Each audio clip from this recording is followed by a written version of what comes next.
Adam deyir ki, şəhadət Muhammed, yəni əşhədü ənə Muhammeden Rasulullah sallallahu aleyhi ve sellem yoxdur belə bir şey. Demək lazım deyil. Çünki Quranda yoxdur. Yəni Allah deməyib ki, bir adam müsəlman olanda gəlsin desin ki, la ilahe illallah Muhammed Rasulullah. Deməlisən la ilahe illallah. Muhammed Rasulullah olmaz deməkdir. Boş şeydir, uydurmadır. Baxın, dəyərli qardaşlar. Allah subhanahu wa ta'ala Münafiqun surəsi 1-ci ayədə buyurur ki, İzə cəəkəl münafiqunə qalu nəşhədu innəkə lə Rasulullah. Bir zaman münafiqlər sənin yanına gəldirlər ki, bir şahidi edirik ki, sən Allahın Rasulusan.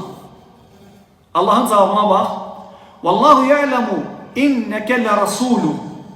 Allah bilir də sən o Rasulusan. Vallahu yeşhədu innəl münafiqinə ləkədibun. Amma Allah sonra deyir ki, Allah şəhadət edir ki, münafiqlər kəzzəbidir. Münafiqlər bilirdilər ki, müsəlman olmaq üçün nə etmək lazımdır? Gəlmək lazımdır Muhammed sallallahu aleyhi ve sellem yanına. Demək lazımdır ki, əşhədü ən la ilahe illallah və əşhədü ənə Muhammed Rasulullah. Olursa müsəlman. Onlar da gəldilər. Lakin Allah subhanahu wa ta'ala ya'lemu xainətəl a'yun və mə tuxfis sudur. Gözlərin xain baxışını, kökslərin nələr saxladığını biləndir. Bildi ki, yalan deyirlər. Dedi, sizin bu şəhadətiniz kəsərli deyil.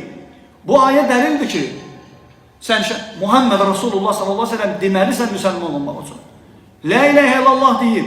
Muhammed Rasulullah'ı tərk eləmək müsəlman deyil adam. Adam müsəlman sayılmır. Dəyərli qardaşlar, bunda ixtilaf yoxdur. Kim desə ki, la ilahe illallah var, Muhammed Rasulullah sallallahu aleyhi ve sellem auzu billah boş şey, adam müsəlman deyil. Çünki bu artıq zəruri bilinən, dindən zərurətən bilinən bir şeyi inkar edir. Muhammed sallallahu aleyhi ve sellem çıxartdığın din yoxdur axı. Muhammedun Rasulullah.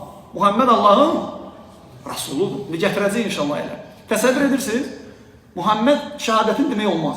Yoxdur belə bir şeydir, uyurmadır. Cəmaatımız, xalqımız, millətimiz, baxın, biz özümüzdən demirik. Adam deyir ki, yoxdur belə bir şey, uydurmadır.